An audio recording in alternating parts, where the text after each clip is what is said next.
টেলিবোর্ডস আর একটা সুন্দর চমৎকার অঙ্ক নিয়ে আসছি আপনাদের সামনে। খুবই সুন্দর একটা টেকনিক আছে। কেউ যদি আপনাকে ত্রিভুজ আকৃতির জমি দেয় অথবা পাহাড়ের মতো এরকম থাকে, আপনাকে যদি বলে সমান সংখ্যা, কারণ প্রত্যেকটা সমান পারে সমান সংখ্যা তুমি গাছ থাকবে, কিন্তু প্রত্যেকটা লাইনে 10টা গাছ থাকবে, তাহলে 10টা করে 5টা। তাহলে আপনি কীভাবে করবেন? যে 5টা, তারপর বললো যে প্রতি লাইনে যদি 5টা থাকে, তাহলে আমার এই 3 মোট টোটাল গাছে 4 সংখ্যা লাগবে কয়টা? আমাকে বেলবন্দি করে বলা লাগবে কয়টা লাগবে। কিন্তু আপনি শুধু বলে দিবেন যে 3 গাছ। মালিককে বললাম না, অবশ্যই 15টা না, আরও কম লাগতে পারে। তুমি দেখো আপনি হিসাব করে আপনি কী করবেন? আমি আপনাকে বলে দিচ্ছি ওটা 5টা বলছি। 1 2 3 4 এই যে 5, আবার 1 2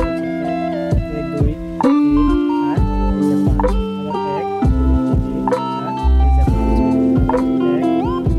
এই যে 5, 1 2 3 4 এই যে এটা 5টা। এইরকম যদি বারবার যদি বলে সমান সংখ্যা,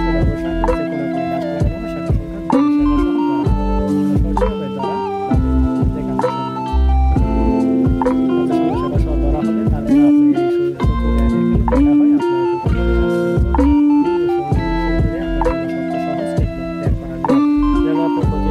অবশ্যই যে কোনো গাছ লাগানো হবে সেটা সংখ্যা সেটা সহ ধরা হবে।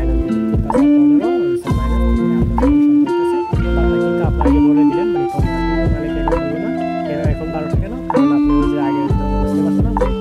গাছের সংখ্যা সেটা সহ ধরা হবে। তারপরে আপনি এই সূত্র দিয়ে দেখেন এটা হয় আপনার সূত্র বানিয়ে ফেলছে। যদি আপনার কোনো চারা সংখ্যা বলে যে প্রতি লাইনে 6টা 12টা, তাহলে আপনি কি করবেন? 3x - 3 সমান আপনার মোট সংখ্যা হবে। টোটাল আপনার চারা সংখ্যা হবে, চারা সংখ্যা বা গাছের সংখ্যা যেটাই হোক হবে। কিন্তু আপনি কি করবেন? 29 সাথে কি দেবেন? যদি বলে 6টা গুণ দিবেন, -3 দিবেন, 3 × 18 18 আর -3, এর মানে আপনার কয়টা হবে চারা সংখ্যা? আপনার হইতেছে 15টি। যদি আপনার প্রতি লাইনে 6টা হয়, এখন যদি বলে প্রতি লাইনে 10টা, তাহলে আপনি গুণ দিবেন, এই যে এটা গুণ দিবেন 3 × 10 = 30 - 3 সমান 3 × 10 = 30 - 3 সমান হইতেছে 27টি। এর মানে আপনার প্রত্যেক লাইনের সারা সংখ্যা থাকবে 10টি, কিন্তু টোটাল সারা হবে কয়টা? 27টা।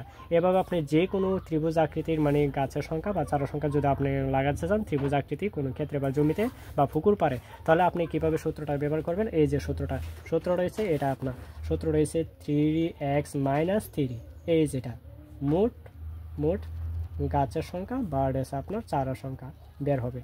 এই যে সূত্রটা, এটা যে 3x - 3, 3 মানে আপনার 3 পার অথবা রয়েছে 3 লাইন, আর রয়েছে x মানে হচ্ছে গাছের সংখ্যা, মানে আপনার প্রতি লাইনে কটা লাগাবেন, আর -3। আপনি এই সূত্র দিয়ে আপনি যে কোনো ত্রিভুজ আকৃতির পুকুর পার অথবা জমির মানে কোটি সংখ্যা গাছের সংখ্যা লাগাবেন সেটা বের করতে পারবেন। আপনাকে এমনি নর্মালি বললে আপনি বলবেন কি, মানে 5টা করে হলে 3 × 5 = 15টা।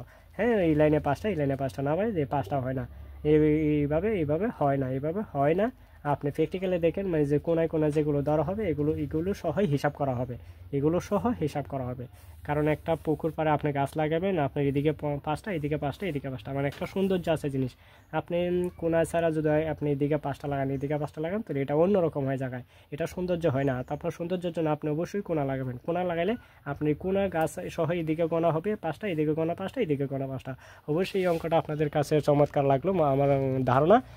আপনারা এই অঙ্কটা করতে পারেন, মানে যে কোনো সূত্রটা দিয়ে আপনি যে কোনো সংখ্যার গাছের সংখ্যা বের করতে পারেন খুব সহজে বের করতে পারবেন। টেকনিকটা অনেক আপনাদের জন্য অসাধারণ হয়েছে আমি মনে করি, আর আপনারা নিজেরা ট্রাই করতে পারেন। তার রয়েছে এই সূত্রটা অনুযায়ী মানে চারা সংখ্যা বের করার জন্য। কিন্তু এটার পরবর্তী টপিকস আমি আরেকটা পরবর্তী ভিডিও দিয়ে দিব, পরবর্তী কীভাবে চারা সংখ্যা দেওয়া থাকলে পাড়ার সংখ্যা কীভাবে বের করতে হয় পরবর্তীতে আমি দিয়ে দেবো। ধন্যবাদ সবাইকে আমার এই ভিডিওটা দেখার জন্য, এবং আমার চ্যানেলটি অবশ্যই উপকার আসলে আপনার আমার চ্যানেলকে সাবস্ক্রাইব করবেন এবং শেয়ার ও লাইক করে দেবেন। ধন্যবাদ।